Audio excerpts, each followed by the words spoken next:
Hello guys. स्वागत है आप सभी का मेरे YouTube channel knowledge with Aryan में। तो जैसे गाइस आज आप लोगों को वीडियो का थंबनेल देखकर ही पता चल गया होगा कि आज की वीडियो किससे रिलेटेड होने वाली है। तो दोस्तों आज की वीडियो होने वाली है आईएएस कैसे बने। आईएएस के विषय में आज आपको पूरी जानकारी दी जाएगी कि आईएएस बनने के लिए आपको क्या क्या क्वालिफिकेशन चाहिए होती है, कैसे क्या तैयारी करनी होगी, क्या क्या स्ट्रेटजी होनी चाहिए उसके लिए, और आईएएस में हम और किन किन एग्ज़ाम्स को देते हैं, इसके बारे में आज आपको पूरी डिटेल नॉलेज दी जाएगी। तो कृपया करके वीडियो को पूरा देखिए ताकि आपको एक एक पॉइंट की जानकारी आपको मिलती रहे। अगर आप इस वीडियो को स्किप करके देखेंगे तो आपको पूरी जानकारी नहीं मिल पाएगी, क्योंकि हमने पूरी डिटेल पूरी जानकारी को लेकर इस वीडियो को बनाया है। तो आपसे निवेदन है कृपया करके पूरी वीडियो देखें। और अगर आप इस चैनल पर नए हैं तो कृपया करके चैनल को सब्सक्राइब कर लीजिए और बेल आइकन को दबा लीजिए ताकि आपको आने वाली वीडियोस के नोटिफिकेशन जल्द से जल्द मिलें और सबसे पहले मिलें, ताकि आप किसी भी वीडियो से छूटते हुए ना रह जाएं। तो आइए स्टार्ट करते हैं आज की वीडियो कि आईएएस कैसे बने। दोस्तों आईएएस बनने से पहले सबसे पहले हमें ये जानना होगा कि आईएएस की फुल फॉर्म क्या होती है। तो दोस्तों आईएएस की फुल फॉर्म होती है इंडियन एडमिनिस्ट्रेटिव सर्विस, भारतीय प्रशासनिक सेवा। आईएएस की फुल फॉर्म होती है इंडियन एडमिनिस्ट्रेटिव सर्विस। आईएएस की परीक्षा का आयोजन कौन करता है? Who conduct IAS exam? IAS की परीक्षा का आयोजन संघ लोक सेवा आयोग के द्वारा किया जाता है, जिसको हम शॉर्ट में यूपीएससी बोलते हैं, यानी कि यूनियन पब्लिक सर्विस कमीशन। उसके द्वारा इस परीक्षा का आयोजन कराया जाता है। उस यूनियन पब्लिक सर्विस कमीशन है क्या चीज़? सबसे पहला सवाल तो यही आता है कि जो हम यूनियन पब्लिक सर्विस कमीशन एक ये एग्ज़ाम करा रहा है आईएएस के लिए, तो ये है क्या? तो दोस्तों इसका भी एक अपना एक इतिहास चलता चला आ रहा है, क्योंकि स्वतंत्रता से पूर्व आईएएस की परीक्षा का आयोजन केवल इंग्लैंड में किया जाता था। राष्ट्रवादियों ने राजनीतिक आंदोलन चलाकर इसे भारत में स्थापित करने की मांग की। प्रथम लोक सेवा आयोग की स्थापना अक्टूबर 1926 को हुई थी। आज़ादी के बाद इसे संघ लोक सेवा आयोग का नाम दिया गया। इसकी स्थापना संविधान के अनुच्छेद 315 के अंतर्गत हुई थी। और इसके साथ और भी बहुत सारी चीज़ें हैं, जैसे कि आज़ादी से पहले जो भी आईएएस बनते थे या जो भी कलेक्टर बनाए जाते थे, वो कोई भी भारतीय नहीं बनाया जाता था। जी हाँ दोस्तों, ये उस टाइम का एक काला सच है कि उस टाइम पे आज़ादी से पहले जो ब्रिटिशर्स थे वो किसी भी भारतीय को आईएएस यानी कि जो डीएम बनाया जाता था, कलेक्टर बनाया जाता था किसी भी ज़िले का, तो वो लोग भारतीय को नहीं बनने देते थे, इंडियंस को नहीं बनने देते थे। अगर कोई मेहनत करके उस पोस्ट तक पहुंचने की कोशिश भी करता था तो वो उसको किसी न किसी बहाने से या कोई ना कोई कमी निकाल कर उसको वो रिजेक्ट कर दिया करते थे, क्योंकि उस टाइम पे उन्हीं का शासन था। तो वो नहीं चाहते थे कि जिनके ऊपर वो शासन कर रहे हैं वही सबसे ऊंची पोस्ट पर आकर बैठे, क्योंकि आईएएस अपने आप में एक गर्व की बात है। संघ लोक सेवा आयोग कौन कौन सी परीक्षा का आयोजन करता है? वर्तमान में संघ सेवा आयोग द्वारा 24 सेवाओं के लिए परीक्षा का आयोजन किया जाता है। इनमें से प्रमुख इस प्रकार हैं। दोस्तों जो संघ लोक सेवा आयोग है वो टोटल 24 सेवाओं का आयोजन कराता है, तो 24 परीक्षाओं का, जिनमें से हम मुख्यतः 3 को जानते हैं। सबसे पहला है भारतीय प्रशासनिक सेवा, जिसको हम आईएएस बोलते हैं, और भारतीय पुलिस सेवा, जिसको हम आईपीएस बोलते हैं, और तीसरा है भारतीय राजस्व सेवा। तो दोस्तों ये 3 मुख्य होती हैं, और इनके अलावा भी इसमें दी गई हैं भारतीय अभियांत्रिक सेवा, भारतीय आर्थिक और सांख्यिकीय सेवा, भूगर्भ सेवा, विशिष्ट श्रेणी रेलवे प्रशिक्षु सेवा, संयुक्त राष्ट्रीय सेवा, केंद्रीय पुलिस सेवा, संयुक्त रक्षा सेवा, राष्ट्रीय रक्षा सेवा। तो दोस्तों ये होती हैं, इनके साथ साथ और भी होती हैं, क्योंकि इसमें कम मैंने लिखी हुई हैं, क्योंकि वीडियो अगर हम पूरी लिखेंगे तो वीडियो बहुत बड़ी हो जाएगी। तो दोस्तों आईएएस परीक्षा के चरण, यानी कि अब हमने जब हम इसके लिए अप्लाई करेंगे तो इसके स्टेप्स क्या क्या होते हैं, कैसे कैसे इसमें एक प्रोसेस चलता है। तो संघ लोक सेवा आयोग के द्वारा आईएएस की परीक्षा 3 चरणों में संपन्न की जाती है, यानी कि इसके 3 स्टेप होते हैं। सबसे पहला होता है प्रारंभिक परीक्षा, जो कि प्रीलिम्स एग्जाम होता है। दूसरा होता है मुख्य परीक्षा, जो कि मेंस एग्जाम होता है। तीसरा होता है साक्षात्कार, जो इंटरव्यू के द्वारा किया जाता है। तो दोस्तों ये तीनों परीक्षाएं में पास करना बहुत ज़रूरी है, तभी आप एक आईएएस बन सकते हैं।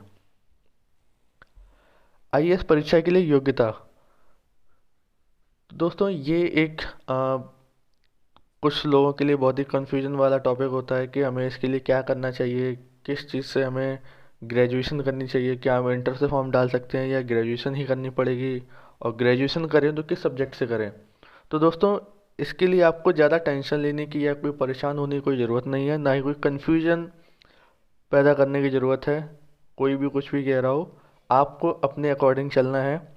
बस इसमें मेन चीज़ वो यही मांगते हैं कि मान्यता प्राप्त यूनिवर्सिटी से आपकी ग्रेजुएशन कंप्लीट होनी चाहिए और वो आपने पास की हो, यानी कि आप उसमें उत्तीर्ण हुए हों, तो आप उसमें भाग ले सकते हैं। इस परीक्षा में अंक प्रतिशत की कोई भी बाध्यता नहीं रहती है। आपको ये भी नहीं होता है कि नहीं आपके कितने परसेंटेज आई है उसी के अकॉर्डिंग आप फॉर्म डाल सकते हैं। नहीं, ऐसा कुछ नहीं है इसमें। आपको किसी भी संकाय के स्नातक की परीक्षा उत्तीर्ण होना चाहिए, यानी कि आपको किसी भी एग्ज़ाम, जैसे कि आप चाहे बीए कर रहे हो, बीएससी कर रहे हो, बीकॉम कर रहे हैं, बीटेक कर रहे हैं, कोई भी ग्रेजुएशन अगर आपने की हुई है तो आप इसमें फॉर्म डाल सकते हैं। और कोई ज़रूरी नहीं कि आप कॉलेज के टॉपर हों तो ही आप इसमें फॉर्म डाल सकते हैं। इसमें बस इनकी रिक्वायरमेंट ये रहती है कि आपने ग्रेजुएशन पास की हुई है तो आप इसमें फॉर्म डाल सकते हैं। बस इतनी सी इनकी रिक्वायरमेंट होती है, और वो किसी भी सब्जेक्ट से आपकी ग्रेजुएशन कंप्लीट होनी चाहिए। अब आते हैं कि प्रारंभिक परीक्षा का पैटर्न क्या होता है, यानी कि जो प्री एग्ज़ाम होता है उसका पैटर्न क्या है प्रीलिम्स का। तो दोस्तों उसके में दो एग्ज़ाम होते हैं एक दिन में। दो एग्ज़ाम होते हैं, दो शिफ्ट में होते हैं। तो उसमें सबसे पहला होता है सामान्य वस्तुनिष्ठ सामान्य अध्ययन प्रश्न पत्र, जो कि 200 नंबर का होता है, और होते ये भी ऑप्शनल ही हैं। और इसमें जो भी क्वेश्चन आते हैं वो, जैसे कि आप पॉलिटी से हैं, हिस्ट्री से हैं, ये किसी भी चीज़ से आते हैं। इसमें आपको जो फर्स्ट पेपर है उसमें आपको इंग्लिश हिंदी या इन चीज़ों से रिलेटेड आपको क्वेश्चन नहीं मिलेंगे। आपको फर्स्ट पेपर्स में केवल आपको जनरल नॉलेज, करंट अफेयर, पर्यावरण, भारतीय इतिहास, भूगोल, इनसे रिलेटेड आपको क्वेश्चन मिलेंगे, और ये सारे ऑप्शनल होंगे। और सेकंड पेपर जो होगा वो होगा सामान्य अध्ययन प्रश्न पत्र सेकंड, वो भी ऑप्शनल होता है। इसमें आपको मैथ के कुछ क्वेश्चन मिलेंगे, कुछ क्वेश्चन रीजनिंग के मिलेंगे, और ये केवल इसलिए होता है कि हाँ आप एक एग्ज़ाम को आप क्वालिफाई कर सकें। ये केवल एक क्वालिफाइंग होता है। बाकी जो नंबर्स होते हैं वो फर्स्ट पेपर से दिए जाते हैं कि आप उसको कैसे सॉल्व करते हैं। तो दोस्तों फर्स्ट पेपर को सॉल्व करना बहुत ज़रूरी होता है, उसमें आप अगर पास हैं। और सेकंड वाला एक नॉर्मल एग्ज़ाम होता है, उसमें बस आपकी थोड़ी सी आपकी माइंडसेट चेक की जाती है कि आप कितनी जल्दी आप जवाब दे सकते हैं उसके लिए।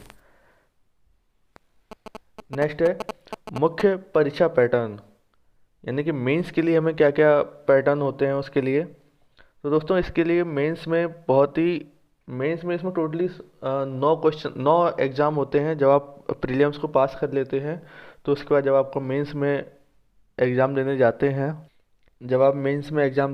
हैं तो आपके टोटल 9 एग्ज़ाम कराए जाते हैं। तो दोस्तों इसका भी प्रोसेस बहुत ही इजी है, क्योंकि इसमें 4 पेपर तो सामान्य अध्ययन के ही होते हैं, जो कि प्रश्न पत्र 1, 2, 3, 4 के नाम से होते हैं। और ये चारों पेपर 250 नंबर के होते हैं, यानी कि 250 नंबर के होते हैं ये। और इसमें दो जो एग्ज़ाम होते हैं वो होते हैं वैकल्पिक, यानी कि जब फॉर्म फिल करते हैं तो उसमें आपसे पूछा जाता है कि आप ऑप्शनल सब्जेक्ट कौन सा लेंगे। उसी से रिलेटेड ये एग्ज़ाम होता है कि आपने कौन सा सब्जेक्ट लिया हुआ है तो उसी के ही पेपर आते हैं, उसी से रिलेटेड ही इसमें पेपर आते हैं। और ये दो होते हैं, प्रश्न पत्र 1 और प्रश्न पत्र 2, और ये भी 250-250 नंबर के ही होते हैं।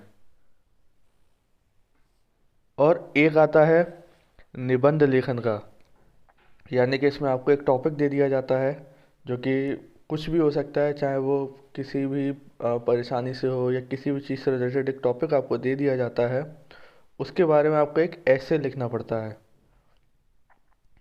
और नेक्स्ट जो दो पेपर होते हैं वो होते हैं अंग्रेजी जो होती है, वो तो उसमें कंपलसरी है कि आपको अंग्रेजी का एग्ज़ाम आपको देना ही देना है, उसमें आप अपना चूज नहीं कर सकते कि नहीं आप इसको चेंज करना चाहते हो। और जो लास्ट पेपर होता है वो होता है भारतीय भाषा, यानी कि भारत में जो भी भाषा अनिवार्य है, यानी कि जो भी मान्य भाषा है भारत की, उसी से रिलेटेड आप कोई भी लैंग्वेज आप चूज कर सकते हैं, क्योंकि इसमें विशेष में दिया भी रखा है कि हम कौन कौन सी लैंग्वेज को हम चूज कर सकते हैं, क्योंकि विशेष इसमें लिखा हुआ है अंग्रेजी अनिवार्य है, वो कंपलसरी है, आपको अंग्रेजी रखनी ही रखनी है। और भारतीय भाषा अनिवार्य के अंकों का चयन प्रक्रिया में सम्मिलित नहीं किया जाता है, यानी कि जो इनके जो नंबर्स काउंट होते हैं वो इसमें काउंट नहीं किए जाते हैं। ये केवल एक क्वालिफाइंग एग्ज़ाम होते हैं ये दोनों, जो कि आपके जो नंबर्स होते हैं उनमें काउंट नहीं किए जाते हैं। लेकिन उससे पहले जो हमने जो 4 सब्जेक्ट के बारे में बात किया था, सामान्य अध्ययन 1 2 3 4, उसमें क्या क्या आता है, तो दोस्तों उसमें बता देता हूँ। जो फर्स्ट पेपर होता है सामान्य अध्ययन का, वो भारतीय विरासत और संस्कृति, विश्व का इतिहास और भूगोल, इससे रिलेटेड ये एग्ज़ाम होता है। इसमें इनसे रिलेटेड टॉपिक आते हैं, आपको इसके आंसर देने होते हैं।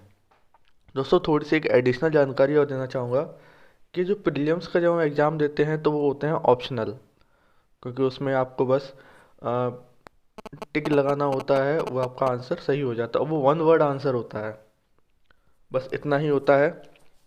लेकिन जब हम मेंस का एग्ज़ाम देने जाते हैं तो उसमें हमें उसकी एक डिटेल लिखनी पड़ती है, कि जैसे कि कोई भी चीज़ हुई है या कुछ भी है जो आप उसमें आपने टिक लगाया है, तो उसका रीज़न क्या है, रीज़न भी बताते जाइए साथ में। तो इसलिए ये थोड़ा सा टफ हो जाता है, कहने को मेंस की और प्री की दोनों की बुक सेम ही होती हैं, कोई अंतर नहीं होता, कोई अंतर नहीं होता है उनमें।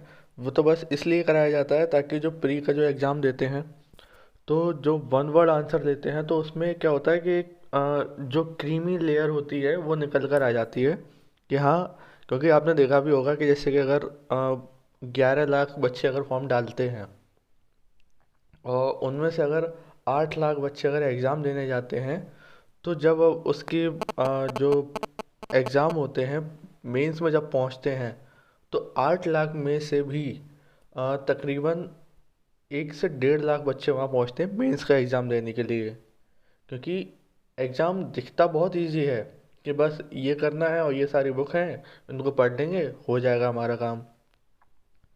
कि इसके लिए भी मैं एक वीडियो बनाऊंगा जो कि आप देखिएगा ज़रूर, कि हम एग्ज़ाम की तैयारी कैसे करें और क्या क्या हमें उसके लिए पढ़ना होगा, कौन सी बुक हमें पढ़नी चाहिए, उसके बारे में एक वीडियो बनाऊंगा, तो आप देखिएगा उसको भी। तो जो फर्स्ट पेपर होता है यानी सामान्य अध्ययन का, वो भारतीय विरासत और संस्कृति और विश्व का इतिहास और भूगोल, ये इससे रिलेटेड होता है। सेकंड पेपर होता है शासन, संविधान, सामाजिक न्याय और राजनीतिक अंतर्राष्ट्रीय संबंध, ये इससे रिलेटेड होता है कि आपको इसकी पूरी जानकारी होनी चाहिए कि आप ये कैसे इसका आंसर देंगे। तीसरा होता है प्रौद्योगिक, आर्थिक विकास, जैव विविधता, पर्यावरण सुरक्षा और आपदा प्रबंधन, ये इससे रिलेटेड होता है कि आपको टेक्नोलॉजी के बारे में आपको कितनी नॉलेज है, और इकोनॉमिक्स के बारे में आपको कितनी नॉलेज है, और एनवायरनमेंट के बारे में आपको कितनी नॉलेज है, इसके बारे में होता है ये। और जो फोर्थ पेपर होता है वो ये चेक करता है कि आप कितने ईमानदार हैं, और आप कैसे आप किसी भी जो सिचुएशन का आप किस तरीके से जवाब देते हैं, और आपकी स्किल्स क्या क्या हैं, ये इससे रिलेटेड होता है। क्योंकि क्या होता है कि जो एक आईएएस हो जाता है, जब एक डीएम बन जाता है और ज़रूरी नहीं कि आईएएस बनने के बाद वो केवल एक डीएम ही बनता है। आईएएस बनने के बाद जैसे जैसे वो आगे बढ़ता जाता है, सीनियर होता जाता है, तो उसकी पोस्ट भी इंक्रीज होती रहती है, वो डीएम से ऊपर भी बढ़ता जाता है। आपने देखा होगा जो राष्ट्रपति के जो सचिव भी होते हैं वो भी एक आईएएस ही होते हैं। वो वरिष्ठ आईएएस होते हैं क्योंकि वो सीनियर हो जाते हैं तो उनके एक एक्सपीरियंस हो जाता है। तो ज़रूरी नहीं कि आप केवल डीएम बने, हो सकता है आप एक ऊंची पोस्ट पे पहुंच जाएं। नेक्स्ट है साक्षात्कार, इंटरव्यू। तो जब आप ये एग्ज़ाम क्वालिफाई कर लेंगे, यानी कि जब आपने मेंस का जो एग्ज़ाम है वो आपने क्वालिफाई कर लिया, तो उसके बाद फिर होता है आपका इंटरव्यू। मुख्य परीक्षा में सफल होने के बाद अभ्यर्थियों की पद के अनुरूप शॉर्ट लिस्टिंग किया जाता है, यानी कि जो आपके नंबर्स बनते हैं, जो आपकी रैंक आती है, उसके अनुसार आपकी जो शॉर्ट लिस्टिंग की जाती है वह फिर पद की संख्या के अनुसार अब पद की संख्या के आधार पर अभ्यर्थियों को साक्षात्कार के लिए बुलाया जाता है। यह साक्षात्कार कुल 275 अंक का होता है, यानी कि जो आपने जो अपनी रैंक लेकर आए हैं तो उस रैंक के अकॉर्डिंग आपको इंटरव्यू के लिए बुलाया जाता है। सपोज आपने टॉप 100 में आप अगर चले गए, जो आपकी रैंक है वो टॉप 100 में है, तो आपको आईएएस के लिए बुलाया जाता है। फिर अगर उससे नीचे होते हैं तो फिर आपको आईपीएस के लिए बुलाया जाता है। यानी कि ये एक उनके अनुसार एक मेरिट शॉर्ट लिस्टिंग की जाती है, क्या इतने से लोग इतने से अबव हैं तो वो आईएएस के लिए जाएंगे, इतने से नीचे हैं तो आईपीएस के लिए जाएंगे। तो उसी हिसाब से ये एक पोस्ट शॉर्ट लिस्टिंग की जाती है, फिर उसी के लिए उसी के इंटरव्यू के लिए आपको बुलाया जाता है। और ये साक्षात्कार 275 अंक का होता है, जिसको आपको क्वालिफाई करना होता है, क्योंकि अगर आपने प्री कंप्लीट कर लिया, मेंस कंप्लीट कर लिया और अगर आप इसमें रह गए तो फिर आपकी पूरी मेहनत आपकी बेकार जाएगी। और इसमें आपका बस ये चेक किया जाता है कि आप किसी भी सिचुएशन, जो एक लास्ट पेपर था सामान्य अध्ययन फोर्थ, जैसे उसमें ईमानदारी वगैरह चेक करते हैं, ऐसे ही इसमें है, इसमें फेस टू फेस चेक करते हैं। एक वो पूरा एक चैम्बर बैठता है, उसमें वो चेक कर, उसमें काफ़ी सारे सदस्य होते हैं, वो ये चेक करते हैं, आपसे क्वेश्चन करेंगे कि आप किसी क्वेश्चन का कैसे जवाब देते हैं।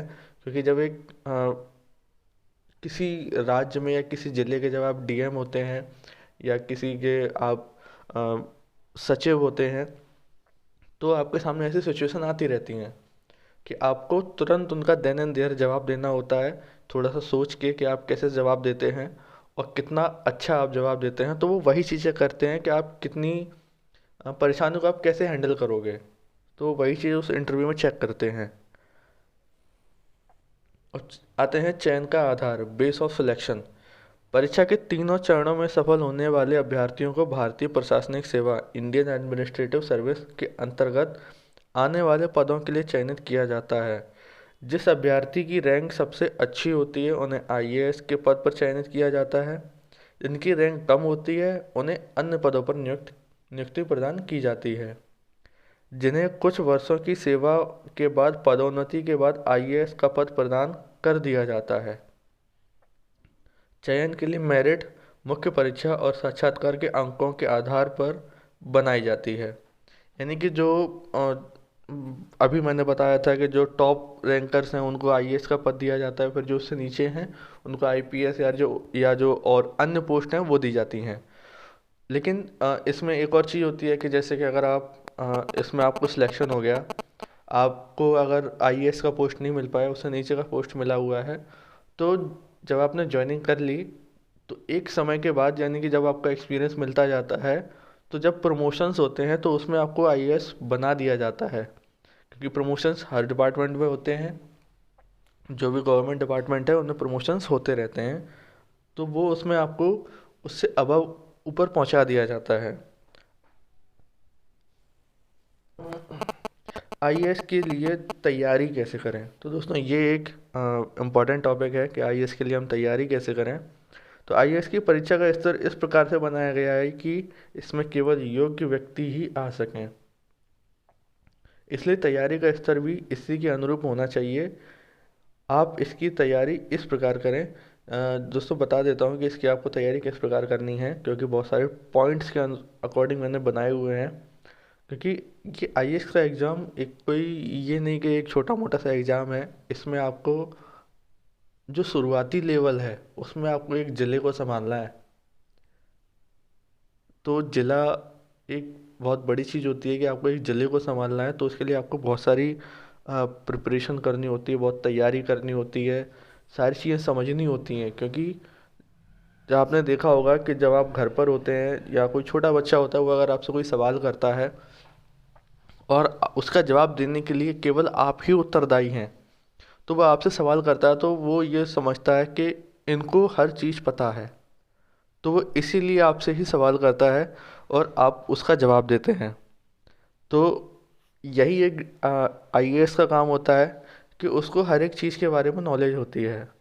तो इसीलिए उसको वो पोस्ट दी जाती है, क्योंकि वो एक उस चीज़ के बारे में जानता है, इसलिए वो पोस्ट दी जाती है। अब जानते हैं इसकी तैयारी कैसे करनी है, क्योंकि इसकी तैयारी वैसे बहुत इजी है, बस इसको फॉलो करना होता है, जो कि काफ़ी लोग फॉलो नहीं कर पाते हैं। तो इसके फॉलो के लिए सबसे पहले तो आपको डिटर्मिनेशन आपके अंदर होनी चाहिए, आपके अंदर एक दृढ़ निश्चय आपको करके चलना चाहिए कि आईएएस के पद तक पहुंचने के लिए बहुत ही संयम रखने की आवश्यकता होती है। यदि आपका दृढ़ निश्चय कमज़ोर हुआ तो आप इस मार्ग से विचलित हो जाएंगे, विमुख हो जाएंगे, जिससे आप सफल नहीं हो पाएंगे, जिससे संघ लोक सेवा आयोग द्वारा निर्धारित प्रयास व्यर्थ हो जाएंगे। इसलिए आपका दृढ़ निश्चय बहुत ही मजबूत होना चाहिए। क्योंकि जब हम जो यूपीएससी का एग्ज़ाम देते हैं तो इसमें सभी के लिए एक नंबर्स दिए गए हैं, यानी कि एक जो ट्राई करने का एक नंबर दिया गया है कि आप केवल इतने अटेम्प्ट कर सकते हैं। तो वो अगर आप तैयारी सही से नहीं करेंगे तो आपके वो अटेम्प्ट आपके वेस्ट चले जाएंगे। जैसे कि अगर हम एससी की बात सॉरी जनरल की बात करें तो उसके लिए उनके पास 6 अटेम्प्ट हैं, और ओबीसी की बात करें तो उनके पास 8 अटेम्प्ट हैं। और अगर हम एससी एसटी की बात करें तो उनके पास 37 ईयर्स तक, क्योंकि 5 साल का एज रिलैक्सेशन अगर हम मिला देते हैं उसमें, तो उनके पास 37 साल तक का उनके पास टाइम है कि वो 37 साल तक कितने बार भी वो अटेम्प्ट कर सकते हैं। तो ये भी एक बहुत ज़रूरी होता है कि आपको दृढ़ निश्चय होना पड़ेगा, तभी आप ये चीज़ कर सकते हैं। पाठ्यक्रम को समझें, क्योंकि जो इसका सिलेबस होता है वो उसको आपको आना चाहिए कि ये सिलेबस है क्या। अगर आप वो सिलेबस एक बार समझ गए तो आप फिर उसके लिए एक अच्छी तरीके से आप तैयारी कर सकते हैं। क्योंकि दृढ़ निश्चय होने के बाद आपको इसके पाठ्यक्रम को सही ढंग से समझना होगा। आपको प्रारंभिक और मुख्य परीक्षा के पाठ्यक्रम को बहुत ही गंभीरता से लेना होगा। दोनों परीक्षाओं के लिए अलग अलग योजना बनानी होगी। पाठ्यक्रम में प्रत्येक बिंदु को मार्किंग करते हुए क्लियर करते जाएं, जिससे पूरा पाठ्यक्रम समाप्त हो जा किया जा सके। क्योंकि जब आप इसकी तैयारी करते हैं तो जो प्रीलिम्स का एग्ज़ाम होता है वो एक तरीके से एक क्वालिफाइंग एग्ज़ाम होता है, और अगर आप उसमें पास होते हैं तो फिर तब आप मेंस में पहुंचते हैं। और प्रीलिम्स में जब आप एग्ज़ाम देते हैं तो उसमें केवल नॉर्मल से क्वेश्चन आते हैं, जिसमें आपको वन वर्ड आंसर देने होते हैं, वो भी टिक लगाने होते हैं। तो वो एक इतना टफ नहीं होता है। बस चाहिए वही उसमें कि आपकी तैयारी पूरी होनी चाहिए, जिसके लिए आपको पूरा सिलेबस समझना चाहिए और उसका आपको एक प्लान बनाना चाहिए कि आप सबसे पहले क्या करेंगे। अगर आपने ये कंप्लीट कर लिया, ठीक है, उस पर आपने टिक लगा दिया, अब आप दूसरी चीज़ की तैयारी कर रहे हैं। और जब आप मेंस में पहुंचते हैं तो जो आपने पढ़ा है वही चीज़ के बारे में फिर आपसे डिटेल नॉलेज लेते हैं कि तो ठीक है। जैसे कि आपने बताया कि ये संविधान का, उसमें जैसे प्री में क्वेश्चन आया कि संविधान का जो निर्माण है, या सॉरी जो संविधान की स्थापना हुई थी वो कब हुई थी, तो आपने जवाब दे दिया कि 26 जनवरी 1950 को हुई थी। उसमें यही ऑप्शन था, आपने टिक लगा दिया। लेकिन जब मेंस में आते हैं तो आपको उसमें पूरी डिटेल लिखनी पड़ती है कि जो संविधान की जो स्थापना हुई थी वो इसकी शुरुआत यहाँ से हुई थी, फिर उसके बाद धीरे धीरे ये प्रोसेस चली, तब वो जाके ये 26 जनवरी 1950 को ये इसकी स्थापना हो पाई थी। तो बस होता वही है।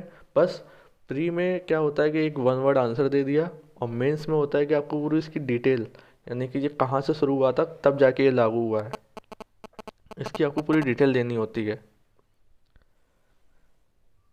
और जब आप ये सारी चीज़ कर लेते हैं, और जैसे कि आपने जो टिक लगाया था कि हाँ आपने ये पढ़ लिया, उस पर आपने टिक लगा दिया, यानी कि एक एक जो बुक है या जो भी चीज़ है वो आप पढ़ते गए। और साथ ही साथ एक और चीज़ बता दूं, क्योंकि जो बुक्स होती हैं उनमें जैसे आपने अगर पढ़ा, आपको वो चीज़ समझ में नहीं आई, आपको उसमें लगता है कि डाउट है, तो आप तुरंत इंटरनेट का इस्तेमाल कीजिए, क्योंकि आज के टाइम पे इंटरनेट बहुत ही सस्ता है और आपको सारी जानकारी मिल जाती है। क्योंकि इंटरनेट का इस्तेमाल ज़रूरी नहीं कि फेसबुक, व्हाट्सएप या इंस्टाग्राम के लिए ही किया जाए, आप इन चीज़ों के लिए भी कर सकते हैं और वहाँ से आपको बहुत जल्दी जानकारी मिल जाएगी और सही जानकारी मिलेगी, बशर्ते आपको इंटरनेट का इस्तेमाल सही से करना आता हो। क्योंकि उसमें बहुत सारे पेज खुलेंगे, तो आपको लेटरल रीडिंग भी करनी होती है। ये लेटरल रीडिंग भी एक इम्पॉर्टेंट चीज़ है, जिसके बारे में आपको नेक्स्ट वीडियो में बताऊंगा कि क्या होती है वो लेटरल रीडिंग। अब आते हैं रिवीजन पे, क्योंकि जब आपने ये सारी जो बुक्स हैं, सारे सिलेबस हैं, सारे जो चीज़ें हैं वो आपने पढ़ ली, पूरा कंप्लीट कर लिया, तो कंप्लीट करने के बाद ही आप रिवीजन करते हैं, क्योंकि पाठ्यक्रम समाप्त होने के बाद आपको रिवीजन करना होगा। आप जितना अधिक रिवीजन करेंगे, परीक्षा में सफल होने के चांस उसी के अनुरूप बढ़ते हैं। क्योंकि क्या होता है कि जब हम उस चीज़ को अच्छे से जब हम उसको पढ़ लेते हैं और उसका रिवीजन करते रहते हैं, तो फिर क्या होता है कि वो फिर क्वेश्चन हमें एकदम याद हो जाते हैं। आप कहीं से ही पूछ लीजिए, मुझे याद है, यही होता है फिर। तो ये आपको करना बहुत ज़रूरी है, रिवीजन, क्योंकि रिवीजन मस्ट मस्ट इम्पॉर्टेंट। अगर आप रिवीजन नहीं करते हैं, आप सोचते हैं कि नहीं हमने पढ़ लिया, एक बार हमने रिवीजन भी कर लिया, अब जब एग्ज़ाम होगा तब एक बार और रिवीजन कर लेंगे, सही हो जाएगा मेरा, जबकि ऐसा नहीं होता है। यूपीएससी एक जो सिलेबस होता है एक ब्रॉड होता है, वो बहुत ही बड़ा सिलेबस है उसका। इसको आप सोचो कि आप एक महीने में कवर कर लोगे या एक महीने में आप उसका रिवीजन कर लोगे, नहीं कर पाओगे। अब आते हैं, क्योंकि जब आपने रिवीजन कर लिया, तो जब चीज़ आपको याद हो जाती है ना, तो फिर आप क्या कर सकते हो कि आप अच्छी तैयारी करने के लिए आप स्वयं के नोट्स बनाने चाहिए। क्योंकि जैसे कि अगर आप हमें स्वयं के नोट्स बनाने पड़ते हैं अच्छी तैयारी के लिए। क्योंकि जब आप किसी चीज़ को पढ़ लेते हैं या आपको एक रिवीजन होता रहता है, तो फिर वो चीज़ आपको रट जाती हैं। तो आप और अच्छी तैयारी के लिए क्या करते हैं कि उनमें से आपने बहुत जो इम्पोर्टेंट चीज़ है उसके आपने नोट्स बना लिए। जिससे क्या होता है कि जैसे कि क्योंकि बुक होती है जो यूपीएससी की बुक होती है, चाहे आप भारत का भूगोल ले लें, चाहे राष्ट्र राज्य व्यवस्था ले लें, एक मोटी बुक आती है उनकी। लेकिन जब आप उसके नोट्स खुद बनाते हैं, तो आप खुद ही कोशिश करते हैं कि बस वही वही टॉपिक लें जो बहुत ही इंपॉर्टेंट हैं, और फिर उसकी अकॉर्डिंग ही आप उसकी तैयारी करते जाते हैं। तो आप उसको एक शॉर्ट नोट में बनाते जाते हैं, ताकि जब आपका एग्ज़ाम आए, क्योंकि जब आप रिवीजन करते आ रहे हैं और जब आपका एग्ज़ाम है जिस दिन, तो आपने बस उस दिन वो नोट्स खोले, एक बार आपने देख लिया, आपको सारी चीज़ें याद हो गई कि हाँ कौन सी धारा में क्या था, कौन से अनुच्छेद में क्या था, कौन से संविधान में क्या था। ये सारी चीज़ें आपको नॉलेज होती रहती हैं। तो नोट्स आप अगर खुद के बनाएंगे तो वो ज़्यादा बेटर रहेंगे। अब आते हैं समय सारणी या टाइम टेबल। तो दोस्तों इसके लिए टाइम टेबल बनाना भी बहुत ही इम्पोर्टेंट है। जरूर ये नहीं कि आपको जब आपको टाइम मिल रहा है तब आप पढ़ रहे हैं, क्योंकि इसके लिए एक प्रॉपर टाइम देना पड़ता है। आपको एक समय सारणी बनानी होगी जिसमें आप सभी विषयों को पर्याप्त समय दे सकें। समय सारणी बनाने से आपकी कमांड सारे विषयों पर बराबर हो जाएगी, क्योंकि इसमें एक सब्जेक्ट नहीं होता है, इसमें कई सारे सब्जेक्ट हैं, जिसके लिए आपको प्रॉपर टाइम देना पड़ेगा और हर सब्जेक्ट को आपको टाइम देना पड़ेगा।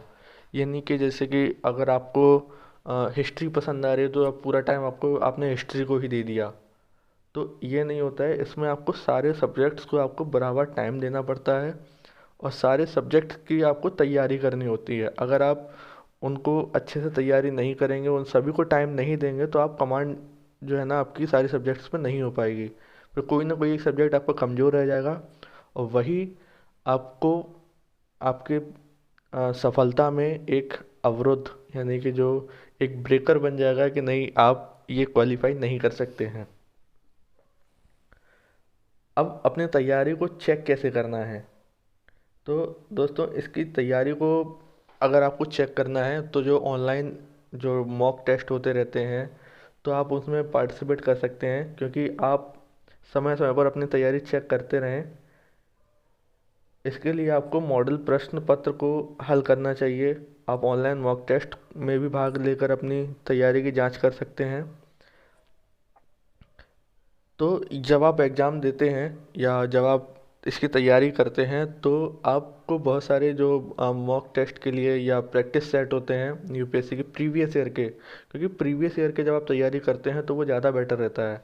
आप प्रीवियस ईयर के एग्ज़ाम पेपर ले आइए, उनको आप सॉल्व कीजिए बाकायदा टाइम लगा के कि हाँ इतने टाइम में आपको ये सॉल्व करना है। तो उससे क्या होगा कि आपकी तैयारी चेक होगी, जानकारी चेक होगी कि हाँ आपकी तैयारी कितनी है और आपको और कितनी करनी है। क्योंकि फिर जब आपने वो सारे सॉल्व कर लिए, तो जब पेपर आएगा तो फिर आपको इतनी टेंशन नहीं होगी कि नहीं मुझे पता नहीं कितना टाइम लगेगा। कहने को उसमें टाइम बहुत दिया जाता है। आप जब एग्ज़ाम देने जाओगे तो आपके पास वैसे ही बहुत टाइम बच जाएगा, अगर आपको सारी चीज़ें याद होंगी। तो दोस्तों, यहाँ पर हमने आईएएस के विषय में जानकारी उपलब्ध कराई है, जो कि मेरे अकॉर्डिंग मैंने पूरी जानकारी आपको उपलब्ध करा दी है। यदि इस जानकारी से संबंधित आपके मन में किसी भी प्रकार का प्रश्न है या कोई सवाल है, अथवा इससे संबंधित अन्य कोई जानकारी आप प्राप्त करना चाहते हैं, तो कमेंट बॉक्स के माध्यम से आप पूछ सकते हैं कि आपको जो भी सवाल है वो आप मुझसे कमेंट कीजिए। मैं आपको उन सारे सवालों का जवाब दूंगा। हम आपके द्वारा की गई प्रतिक्रिया और सुझावों का इंतज़ार कर रहे हैं। हम जानना चाहते हैं कि ये जो आपको जो डिटेल जो हमने दी है आईएएस के बारे में, क्या आपको पूरी समझ में आई या नहीं आई, और नहीं आई है तो कौन सी एक चीज़ है जो आपको समझ में नहीं आई है, या अगर आपको इस जो टॉपिक पूरा समझाया गया है, अगर इसमें आपको कोई एक कुछ और जानना चाहते हैं, या कोई आपको एक नया सवाल उठ रहा है या कोई नया प्रश्न आ रहा है, तो आप वो भी हमसे पूछ सकते हैं कमेंट के माध्यम से। आपको पूरे जवाब दिया जाएगा और जल्द से जल्द आपके जवाब देने की कोशिश करेंगे। तो दोस्तों, ये वीडियो यहीं पे ख़त्म करते हैं। अगर आपने ये वीडियो यहाँ तक पूरी देख ली है तो कृपया करके चैनल को सब्सक्राइब कर लीजिए और लाइक का बटन दबा दीजिए, और शेयर कीजिए अपने दोस्तों को, ताकि वो भी इस वीडियो को देखें और उनको भी एक पूरी जानकारी मिल सके कि हाँ हमें इसके लिए कैसे तैयारी करनी है और क्या हमें करना है। तो दोस्तों, please subscribe my channel knowledge with Aryan and press the bell icon, ताकि आपको वीडियो की नोटिफिकेशन जल्द से जल्द मिले। धन्यवाद।